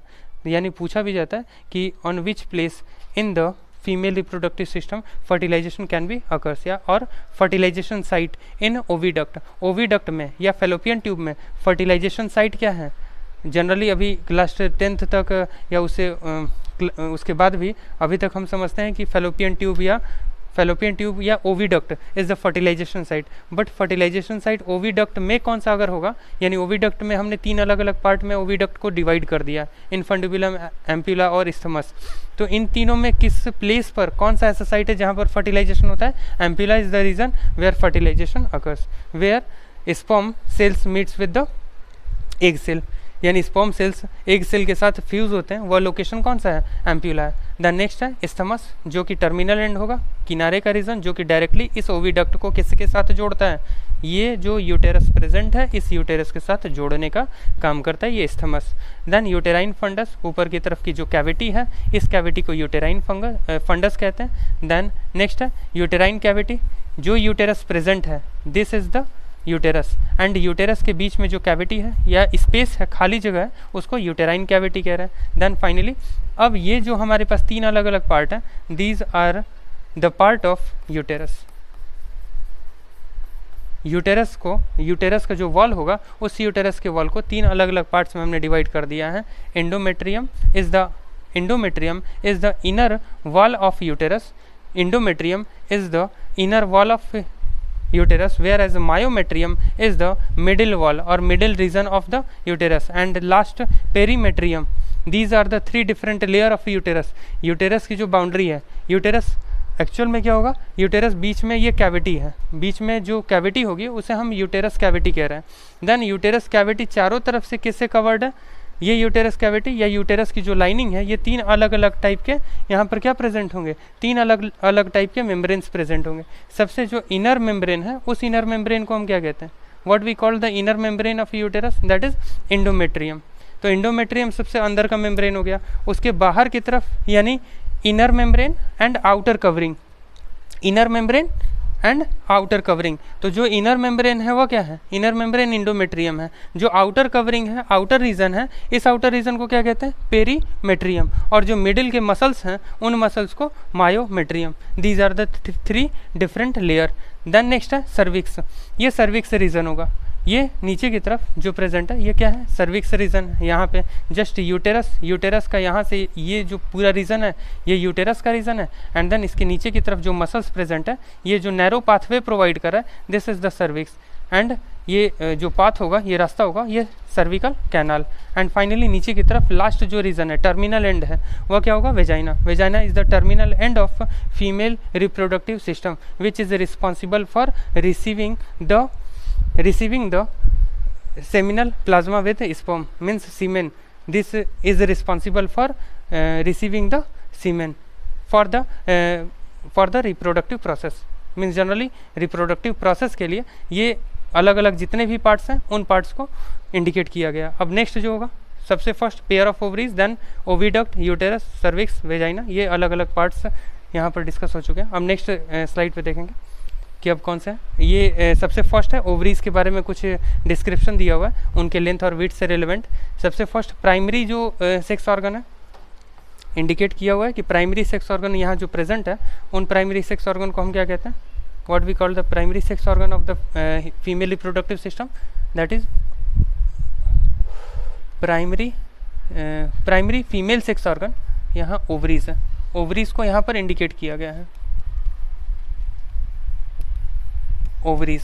देन और इसका जो में एक्चुअल में प्रोडक्ट है, जो चीज़ें प्रोड्यूस हो रही हैं वो कौन से पार्ट है, यानी वो क्या प्रोड्यूस हो रहा है, then this is the female gamete. Female gamete means secondary oocyte, यानी इस सेकेंडरी oocyte को हम क्या कह सकते हैं, ovum. Ovum we called the secondary oocyte which are produced by the female primary sex organ. Then next है, it also produces several steroid hormone. यही जो ओवरीज हैं, इन ओवरीज के थ्रू कुछ स्टेरॉयड जो हार्मोन्स हैं वो भी रिलीज किए जाएंगे। The ovaries located in the lower abdomen, यानी जो लोअर एब्डोमेन है वहाँ पर ये ओवरीज का लोकेशन है। एंड फाइनली इसका जो लेंथ दिया हुआ है, length 2 to 4 centimetre is the length of each ovary. And then this is connected with the pelvic wall and uterus by ligaments. अब जो भी ओवरीज लोकेटेड हैं वह ओवरीज डायरेक्टली हैंगिंग पोजीशन में नहीं है, वह किससे जुड़े हुए हैं, यूटेरस से जुड़े हुए हैं। यूटेरस से हैं, इसके अलावा ओविडक्ट से जुड़े हुए हैं। तो ओविडक्ट और यूटेरस से जोड़ने वाले जो मेम्ब्रेन्स हैं उन मेम्ब्रेन्स को हम क्या कहते हैं, लिगामेंट कहते हैं। These membranes, these muscular structure which attach the ovary with the uterus is called as ligament, यानी लिगामेंट से ये सभी कनेक्टेड है। Then each ovary is covered by thin epithelium which is enclosed the ovarian stroma. The ovarian stroma has a 2 zone, peripheral cortex and inner medulla. अब generally ये जो epithelium हम कह रहे हैं ये ओवेरियन स्ट्रोमा, अंदर की तरफ जितना भी पार्ट, एक ओवरी का स्ट्रक्चर अगर हम देख रहे हैं तो ओवरी के स्ट्रक्चर के अंदर की तरफ हमारे पास क्या होगा, ओवेरियन कैविटी होगा। उस ओवेरियन कैविटी के 2 अलग अलग पार्ट्स में जो ओवेरियन कैविटी है, उस ओवेरियन कैविटी को हम जनरली क्या डिफाइन कर सकते हैं, ओवेरियन स्ट्रोमा, जहाँ पर कि पेरिफेरल कॉर्टेक्स और इनर मेड्यूला जो बाहर की तरफ का रीजन है, जो अंदर की तरफ ओवरीज प्रेजेंट है, उन ओवरीज के दो अलग अलग रीजन, जैसे यहाँ पर हम इंडिकेट कर रहे हैं, जैसे ये ओवरीज हो गया, तो ओवरीज में ये बाहर का कुछ रीजन हो गया, ये बाहर का कुछ रीजन हो गया, दो पार्ट में इसको हमने बांट दिया। बाहर के रीजन को हम क्या कह रहे हैं, पेरिफेरल कॉर्टेक्स कह रहे हैं। ये क्या है, पेरिफेरल कॉर्टेक्स। अंदर का जो रीजन होगा, ये अंदर का पूरा रीजन, इस अंदर के रीजन को हम क्या कह रहे हैं, इनर मेड्यूला कह रहे हैं, इनर मेड्यूला। यानी जो ओवरीज प्रेजेंट है, उन्हीं ओवरीज में दो अलग अलग हमने पार्ट बता दिया। बाहर वाले रीजन को पेरिफेरल कॉर्टेक्स, और अंदर का जो सेगमेंट था, अंदर का जो रीजन है, उस अंदर के रीजन को हम क्या कह रहे हैं, इनर मेड्यूला कह रहे हैं। ये दो अलग अलग रीजन्स प्रेजेंट है, जो कि डायग्राम के अकॉर्डिंग भी आपको क्लियर हो जाएगा। देन नेक्स्ट है ओविडक्ट। ओविडक्ट में आपने फेलोपियन ट्यूब का जो लेंथ है, वो लेंथ कितना है, 10 से 12 centimetre is the length of each oviduct. एक ओविडक्ट का जो लेंथ होगा वह कितना होगा, 10 से 12 सेंटीमीटर होगा। एंड देन जो ओविडक्ट प्रेजेंट है, उनका जो सबसे फर्स्ट स्ट्रक्चर है इनफंडिबुलम, यानी ओविडक्ट यानी fallopian tube. Oviduct is also be called as a fallopian tube. The first part और the terminal part which is also be called as infundibulum. सबसे फर्स्ट जो पार्ट है, जो कि फनल शेप दे रहा है, फनल शेप यानी कीप की तरह जो शेप देता है, जहाँ पर कि फिम्ब्रे भी प्रेजेंट होगा, जहाँ पर क्या प्रेजेंट होगा, फिम्ब्रे। तो फिंगर लाइक प्रोजेक्शन, जहाँ फिंगर लाइक प्रोजेक्शन है, उसके जस्ट पास में जो ट्यूब का स्ट्रक्चर है, this tubular structure is called as a infundibulum. Then next, the edges of the infundibulum possesses finger like projection called fimbre. यानी यहाँ पे एक फिम्ब्रे का स्ट्रक्चर बताया गया है कि सबसे फर्स्ट है, जो कि फनल शेप्ड दे रहा है। एक मिनट, ये देखिए यहाँ पे ये फनल शेप्ड दे रहा है। अब इस फनल शेप्ड के एंड पे क्या प्रेजेंट होगा, ये फिंगर लाइक प्रोजेक्शन। यानी यहाँ पे ये जो हमारे पास एंड है, इस एंड को इनफंडिबुलम, और जहाँ पर ये फिंगर लाइक प्रोजेक्शन हमें मिल रहा है, इस प्रोजेक्शन को fimbriae. Which help in collection of ovum after ovulation. जब ओव्यूलेशन होगा, यानी ओवरीज जो यहाँ प्रेजेंट है, इन ओवरीज के अंदर जो एग था, यह एक रप्चर होगा, और ये बाहर की तरफ जब रिलीज हुआ, इसी release of ovum is called as ovulation. Release of ovum is called as ovulation. तो जब ओव्यूलेशन हो रहा है, तो ओव्यूलेशन के बाद जो इन ओवम को कैप्चर करने का काम है, वो कैप्चर करने का काम किसके थ्रू होगा, इन फिम्ब्रे के थ्रू होगा। यानी फिम्ब्रे इन ओवम या जो एग सेल प्रेजेंट है, इन एग सेल को कैप्चर किसके थ्रू किया जाएगा, इन फिंगर लाइक प्रोजेक्शन के थ्रू किया जाएगा। देन इनफंडिबुलम लीड्स टू, यह इनफंडिबुलम पार्ट, इनफंडिबुलम के आगे भी क्या है, इनफंडिबुलम के आगे भी इसका एक्सटेंशन है। यानी जो हमारे पास ओविडक्ट है, उस ओविडक्ट को आगे की तरफ अगर एक्सटेंड करते हैं, तो आगे की तरफ एक्सटेंड करने पर हमें कौन सा रीजन मिलेगा, एम्प्यूलर reason. It is the wider part of oviduct. It is the wider part of oviduct. Oviduct का सबसे wider part क्या होगा, ampulla होगा। And then the last part of oviduct is called as isthmus. Isthmus is the last part of oviduct. Oviduct का जो सबसे आखिरी part है, वह क्या है, isthmus है। That joins the uterus. That joins the oviduct to the uterus. यानी uterus से जो ओविडक्ट जुड़े हुए हैं, वह किसके पार्ट से, मतलब कौन से पार्ट से जुड़े हुए हैं, इस्थमस से। Isthmus which connect the oviduct to the uterus. यानी यूटेरस को ओविडक्ट से जोड़ने का काम किसके थ्रू हो रहा है, इस्थमस के थ्रू किया जा रहा है। The next uterus. यूटेरस में यूटेरस को हम क्या कह सकते हैं, uterus is also be called as womb, यानी गर्भ कहते हैं। जो यूटेरस होगा, जहाँ पर कि नरिशमेंट हो रहा है, जो भी फर्टिलाइजेशन के बाद जो ग्रोइंग जो चाइल्ड है, वह ग्रोइंग चाइल्ड या न्यूनेट है, वह न्यूनेट का जो ग्रोथ होगा, वह ग्रोथ हमें कहाँ देखने को मिलता है, वॉम्ब में या यूटेरस में। यूटेरस को ही हम क्या कह सकते हैं, वॉम्ब कह सकते हैं। Then it is inverted pear shape, यानी पियर को अगर हम उल्टा कर देते हैं, यानी नाशपाती को, उसी टाइप का हमें शेप किसका दिखाई देगा, यूटेरस का दिखाई देगा। इन्वर्टेड है, उल्टा हमें जो नाशपाती है उसी टाइप का किसका स्ट्रक्चर है, यूटेरस का एक स्ट्रक्चर होगा। Then attach to the pelvic wall by ligament, यानी यह भी किससे जुड़ा हुआ है, यह लिगामेंट से ही यह भी कनेक्टेड है। And then the uterus opens into vagina through a narrow cervix, यानी ऊपर की तरफ हमने यहाँ पे देखा था कि ये यूटेरस है, और यूटेरस नीचे की तरफ कहाँ ओपन होते हैं, वेजाइना, यानी नीचे की तरफ वेजाइना है और यहाँ पर ये यूटेरस, और बीच में एक सर्विकल कैनाल है, यानी बीच में जो नैरो पाथ है, इस नैरो पाथ को हम क्या कहते हैं, सर्विक्स कहते हैं। Narrow path is called as a cervix which connect the uterus with the vagina, यानी ये जो यूटेरस होगा यानी वॉम्ब होगा, इस वॉम्ब को वेजाइना से कनेक्ट करने के लिए बीच में एक नैरो पाथवे और नैरो टिब्यूल प्रेजेंट है। This narrow pathway is called as cervix. This narrow pathway is called as cervix, यानी इसे हम क्या कहेंगे, सर्विक्स कहेंगे। और सर्विक्स का जो पाथवे होगा, रास्ता होगा, this is called as cervical canal, इसे हम क्या कहेंगे, सर्विकल कैनाल कह सकते हैं। Then cervical canal along with the vagina forms the birth canal. एक इंपॉर्टेंट पार्ट, बर्थ कैनाल यानी at the time of parturition, parturition जब होता है, जब प्रसव होगा, जब चाइल्ड का बर्थ होने का समय होगा, तब उस समय वेजाइना के साथ ये सर्विक्स दोनों मर्ज होकर क्या बनाते हैं, बर्थ कैनाल बनाते हैं। यानी वेजाइना के साथ कौन सा पार्ट मर्ज हो जाएगा, ये सर्विक्स वाला रीजन, ये दोनों एक साथ ओपन हो जाएंगे, जो कि क्या लीड करेंगे, जो कि पाथवे इनलार्ज कर देंगे, और उसी को हम क्या कह सकते हैं, बर्थ कैनाल कह सकते हैं। This is also be called as a birth canal. The next, the wall of uterus has 3 layers, 3 अलग अलग लेयर्स हैं। आउटर जो सबसे एक्सटर्नल लेयर होगा किसका, यूटेरस का जो सबसे एक्सटर्नल लेयर होगा, this external layer is called as a perimetrium, whereas middle thick layer is called as myometrium, which are completely composed by smooth muscle. यानी जो मायोमेट्रियम है, जो मिडिल जो लेयर है, मिडिल लेयर, वह middle layer किससे बना हुआ है, स्मूथ मसल से बना हुआ है। जो मिडिल लेयर प्रेजेंट है, वह मिडिल लेयर किससे बना है, स्मूथ मसल से। देन इंडोमेट्रियम, इंडोमेट्रियम क्या है, इनर ग्लैंड्यूलर लेयर, यानी different type of glands is present in inner layer. यानी जनरली जो मेंस्ट्रुअल साइकिल है, जो मेंस्ट्रुअल साइकिल फीमेल्स में 28 डेज़ का होता है, उस मेंस्ट्रुअल साइकिल में ये 3 मेम्ब्रेन्स जो प्रेजेंट है, इन 3 मेम्ब्रेन्स में जो शेड होने वाली मेम्ब्रेन है, वो कौन सी मेम्ब्रेन है, इंडोमेट्रियम वॉल। यानी इंडोमेट्रियम वॉल ही हर साइक्लिक पीरियड में, यानी जितने भी पीरियड्स हैं, जो साइकिल है MC है, उस मेंस्ट्रुअल साइकिल में ये इंडोमेट्रियम वॉल ही क्या होगा, शेड होगा। यानी इंडोमेट्रियम वॉल जो कि ग्लैंड्यूलर है, इस ग्लैंड्यूलर वॉल का ही शेड ऑफ होना है, यानी यही ग्लैंड्यूलर वॉल क्या होती है, शेड ऑफ होगी। तो इंडोमेट्रियम वॉल जो इनर ग्लैंड्यूलर लेयर है, इसी में सबसे फर्स्ट अगर फर्टिलाइजेशन हो जाएगा, एग अगर फर्टिलाइज हो जाता है, तो फर्टिलाइज होने के बाद सबसे पहले इम्प्लांटेशन कहाँ होगा, implantation is occurs inside the endometrium wall.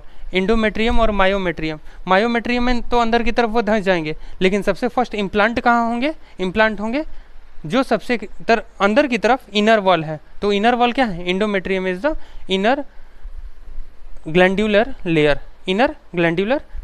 Then last, endometrium undergoes cyclic changes during menstrual cycle। जो menstrual cycle चल रहा है, उस menstrual cycle में जितने भी changes होंगे, वह सभी इन दोनों से कोई मतलब नहीं है। पेरीमेट्रियम और मायोमेट्रियम जो भी साइक्लिक चेंजेस हो रहे हैं, यानी जो 28 डेज़ का जो साइकिल है, यानी एवरेज हम 28 डेज़ जो काउंट करते हैं, उस 28 डेज़ में जितने भी चेंजेस हमें देखने को मिल रहे हैं, वह सभी कहाँ चेंजेस होंगे, केवल इंडोमेट्रियम वॉल में ही होंगे। केवल इंडोमेट्रियम वॉल में चेंजेस होते हैं, बाकी 2 और जो वॉल हैं वह उनमें कब चेंज होगा, उनमें चेंजेस आफ्टर द फर्टिलाइजेशन। यानी जब फर्टिलाइजेशन हो जाएगा, कंसीव करने वाली कंडीशन होगी, इम्प्लांट जब हो जाएगा, इम्प्लांटेशन के बाद ही उनमें चेंजेस देखने को मिलेंगे। किन में, मायोमेट्रियम और पेरीमेट्रियम में। लेकिन जनरली नॉर्मल जो 28 डेज़ का जो मेंस्ट्रुअल साइकिल होगा, उन मेंस्ट्रुअल साइकिल में केवल इनर जो लेयर है, इनर इंडोमेट्रियम वॉल है, उसी में केवल हमें चेंजेस देखने को मिलेंगे। Then last, myometrium exhibit strong contraction during delivery of the baby. Delivering of the baby means generally parturition. जब पार्च्यूरेशन होगा, ये हमारे पास वॉल है, ये वॉल में 3 अलग अलग लेयर्स यहाँ ड्रॉ कर दिए गए। इनर लेयर हो गया, ये बीच का लेयर हो गया, और ये आउटर रीजन हो गया। जब इम्प्लांटेशन हुआ, तो इम्प्लांटेशन क्या करेगा, इम्प्लांटेशन केवल सरफेस तक नहीं रह जाएगा, ये अंदर की तरफ आ जाएगा। अंदर यानी स्मूथ मसल। ये जो मायोमेट्रियम है, इस मायोमेट्रियम में ये फीटस पूरी तरीके से बन चुका है, यानी यह फीटस है। ये फीटस अंदर की तरफ पूरा ग्रो कर चुका है।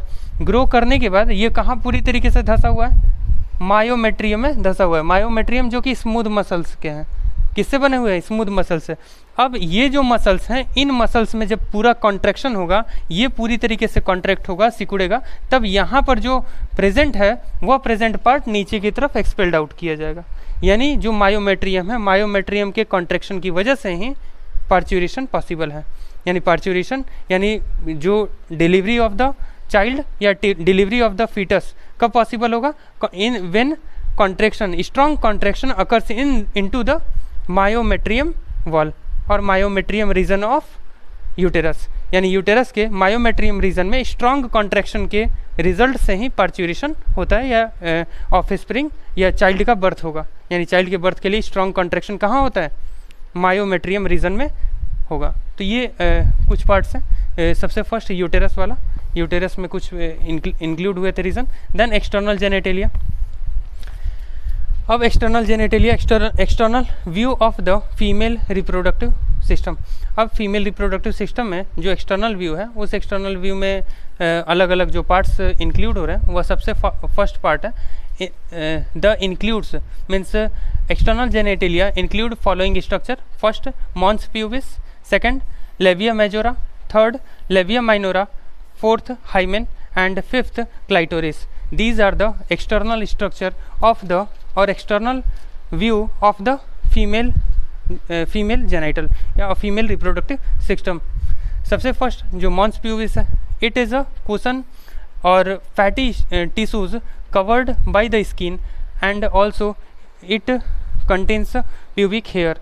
जनरली जो ये पार्ट प्रेजेंट है, सबसे फर्स्ट पार्ट, इस फर्स्ट पार्ट में ये फैटी रीजन, सबसे फैटी जो रीजन होगा या कुशन लाइक स्ट्रक्चर जो प्रेजेंट है या फैट एडिपोस टिश्यूज प्रेजेंट होंगे। इन एडिपोस टिश्यूज स्किन से कवर्ड है एंड फाइनली इनके ऊपर क्या प्रेजेंट है, प्यूबिक हेयर्स भी प्रेजेंट होंगे। यह सबसे फर्स्ट पार्ट जिसे कि हम मॉन्स प्यूबिस कह रहे हैं। यह कुशन लाइक मीन्स एक फैटी रीजन प्रोवाइड करते हैं। प्रोटेक्शन के लिए भी ये प्रेजेंट है। जो यहाँ पर हेयर्स प्रेजेंट है वह क्या कर रहे हैं, ये किसी भी टाइप के इन्फेक्शन से प्रिवेंट करने का भी काम करते हैं, यानी एक तरीके से प्रोटेक्शन प्रोवाइड करते हैं। देन नेक्स्ट है लेविया माइजोरा। ये लेविया माइजोरा ये फ्लैपी लाइक स्ट्रक्चर यानी लिप लाइक स्ट्रक्चर, बाहर की तरफ दो अलग अलग फोल्ड्स प्रेजेंट होंगे। सबसे आउटर जो फोल्ड है वह क्या है, लेविया मेजोरा है, और इनर फोल्ड जो होंगी उन इनर फोल्ड को हम क्या कहेंगे, लेविया माइनोरा कहेंगे। दो अलग अलग फोल्ड्स प्रेजेंट है। एक्सटर्नल जेनेटेलिया अगर हम देखते हैं तो दो अलग अलग फोल्ड्स प्रेजेंट होंगे। एक बाहर की तरफ लेयर है, एक बाहर का फोल्ड है और एक इनर फोल्ड है। तो जो बाहर का फोल्ड होगा उस बाहर के फोल्ड पे क्या प्रेजेंट होंगे, कुछ हेयर्स प्रेजेंट हो सकते हैं। Fleshy fold of tissues which extend down from the mons pubis and surrounded the vaginal opening, यानी वेजाइनल ओपनिंग के सबसे बाहर की तरफ का जो एक फोल्ड होगा उस फोल्ड को outer fold of the vaginal opening is called as labia majora. Labia majora is the external folding of the vaginal opening. Vaginal opening का सबसे जो आउटर फोल्ड है उस आउटर फोल्ड को हम क्या इंडिकेट कर सकते हैं, लेविया मेजोरा। एंड जो उसके जस्ट अंदर की तरफ जो इनर फोल्ड है, this inner fold is called as labia minora. Means it is also present in pair of fold tissues under the labia majora, यानी लेविया मेजोरा के जस्ट अंदर की तरफ लेविया माइनोरा प्रेजेंट है। लेविया मेजोरा के just अंदर की तरफ क्या प्रेजेंट होंगे, लेविया माइनोरा प्रेजेंट होंगे। मॉन्स प्यूबिस सबसे टॉप पे होगा, जो कि फैटी टिश्यूज है, जो कि हेयर भी कंटेन करते हैं, जिसे हम क्या कह सकते हैं, प्यूबिक हेयर। उसके जस्ट नीचे की तरफ जो वेजाइनल ओपनिंग है, उस वेजाइनल ओपनिंग का जो सबसे आउटर कवरिंग है, आउटर लिप लाइक फोल्ड जो प्रेजेंट है, जो कि पेयर में होगा, वह लिप लाइक फोल्ड को हम क्या इंडिकेट करेंगे, लेविया मेजोरा। देन उसके जस्ट अंदर की तरफ एक फोल्ड होगा, उस फोल्ड को labia minora.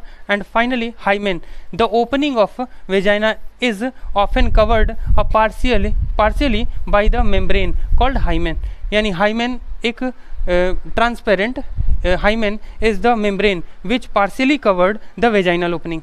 Hymen is the membrane which partially covered the vaginal opening. Vaginal opening को पार्शियली कवर्ड करने वाला एक मेम्ब्रेन होगा, उस मेम्ब्रेन को हम क्या कहेंगे, हाइमेन।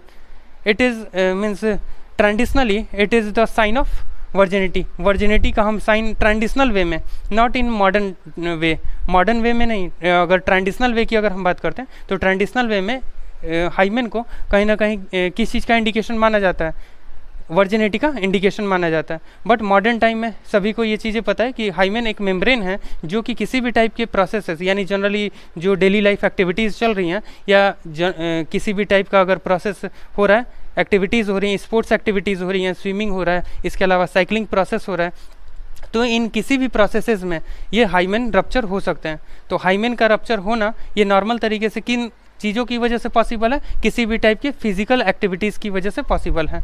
तो इसको वर्जिनिटी का साइन मॉडर्न टाइम में हम कंसीडर नहीं करते हैं, बट ट्रेडिशनली जो स्टीरियोटाइप प्रेजेंट है, कुछ जो वर्ग है सोसाइटी में, स्टीरियोटाइप या हमारे इंडिया में ही कुछ ऐसे लोकेशंस हैं जहाँ पर कि जब मैरिज होता है तो उस मैरिज से पहले स्पेशली हाइमेन की सर्जरी भी कराई जाती है, यानी अगर हाइमेन रप्चर हो गया है तो उस हाइमेन की सर्जरी कराने के बाद उनका मैरिज किया जाता है।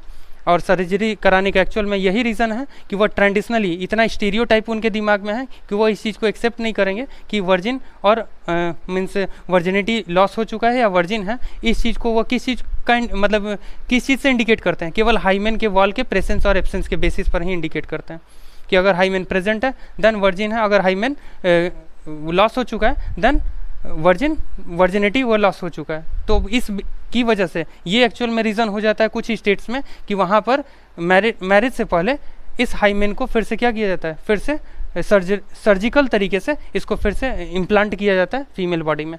तो ये एक हाइमेन हो गया। देन ये एक पार्शियली मेम्ब्रेन होगा जो कि कवर करता है किसको, वेजाइनल ओपनिंग को। Next clitoris. जैसे मेल के केस में हमने ग्लांस पेनिस एक समझा था कि glans penis is the most sensitive part in the case of male, whereas clitoris is the most sensitive part in the case of female. This is the tiny finger like projection which lies at the upper junction of a two labia minora above the urethral opening. अब generally दो अलग अलग differences यहाँ हम observe करेंगे। पहला difference कि mail के केस में जो कॉमन पासेज है फॉर द यूरिन और for the semen, means urine और सीमेन के लिए एक कॉमन पासेज क्या है, यूरेथ्रा।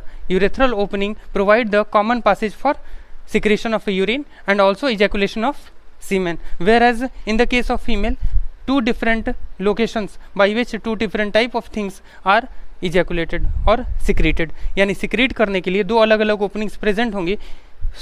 जो सेकेंड ओपनिंग है वह क्या है, urethral opening. Urethral opening female के केस में है जहाँ से यूरिन पास होगा, and vaginal opening by which they receives the semen, यानी सीमेन को रिसीव करने के लिए उनमें क्या प्रेजेंट है, वेजाइनल ओपनिंग्स प्रेजेंट है। तो ये दो अलग अलग स्ट्रक्चर्स होंगे। एंड क्लाइटोरिस कहाँ पर प्रेजेंट है, क्लाइटोरिस इन्हीं यूरेथ्रल ओपनिंग के टिप पर, या यूरेथ्रल ओपनिंग जो प्रेजेंट है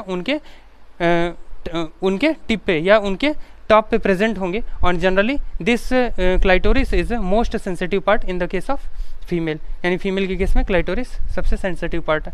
देन ये एक्सटर्नल जेनेटेलिया फीमेल के केस में हमारा कंप्लीट हो गया। अब नेक्स्ट जो पार्ट होगा मेमरी ग्लैंड। मेमरी ग्लैंड एक और पोर्शन है, एक एक्सटर्नल व्यू है, एक्सटर्नल बॉडी पार्ट है जहाँ पर कि मेमरी ग्लैंड्स लोकेटेड है। सबसे बाहर की तरफ एक हमारे पास दिख रहा है स्ट्रक्चर, ये बाहर की तरफ का जो स्ट्रक्चर है स्किन लेयर्स है। एंड नेक्स्ट है एरियोला डार्क कलर्ड स्ट्रक्चर और dark pigmentation which are present at the base of the nipple. Nipple के जो जस्ट बेस में जो डार्क पिगमेंटेशन होगा, this pigmentation is called as areola. Areola is called as dark pigmented area. Then lactiferous duct सबसे first जो अंदर की तरफ लोब्यूल्स प्रेजेंट है, उन लोब्यूल्स यानी निपल से जो जस्ट अंदर की तरफ कुछ थीन ट्यूब्स प्रेजेंट है, उन थीन ट्यूब्स को हम क्या इंडिकेट कर सकते हैं, लैक्टिफेरस डक्ट। लैक्टिफेरस डक्ट जो ब्रेस्ट में जितने भी मेमरी ग्लैंड होंगे उन मेमरी ग्लैंड और मेमरी लोब्स का नंबर कितना होगा, 15 to 20 lobes is present in each breast. Mammary gland, mammary glands जो प्रेजेंट है उनका नंबर कितना है, 15 to 20 तक है। अब यहाँ पे कुछ पार्ट्स दिए हुए हैं। Mammary gland consist of glandular tissues. Glandular tissues of each breast divides into 15 to 20 memory lobes. अब ये जो मेमरी लोब्स प्रेजेंट है यहाँ पे सबसे फर्स्ट यहाँ एक स्ट्रक्चर ड्रॉ कर लेता है।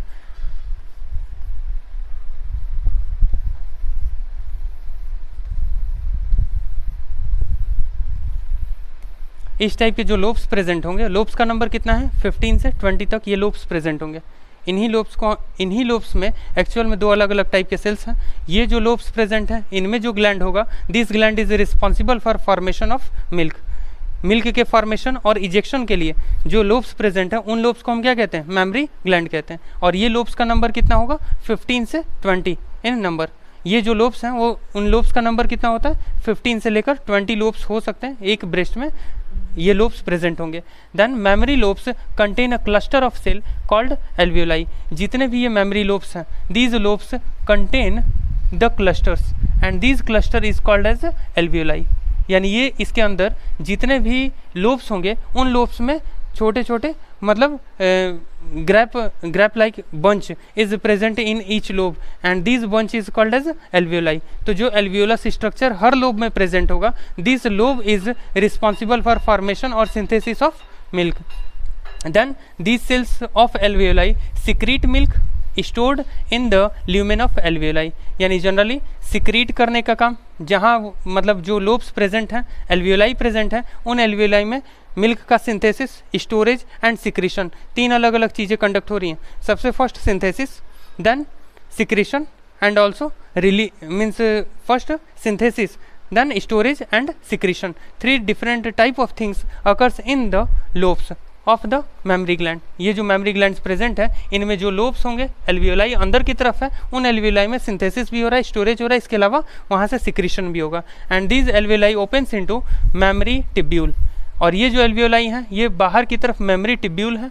ये मेमरी टिब्यूल्स जो प्रेजेंट होंगी जस्ट बाहर की तरफ, ये मेमरी टिब्यूल में वह सिक्रीट किया जाएगा। एंड देन मेमरी टिब्यूल के बाद ये टिब्यूल्स आगे की तरफ किससे जुड़ रही हैं, मेमरी डक्ट से। एंड मेमरी डक्ट आगे की तरफ किस में ओपन होंगी, memory ampulla. And finally memory ampulla आगे की तरफ किस में इंक्लूड होंगी, लैक्टिफेरस डक्ट में।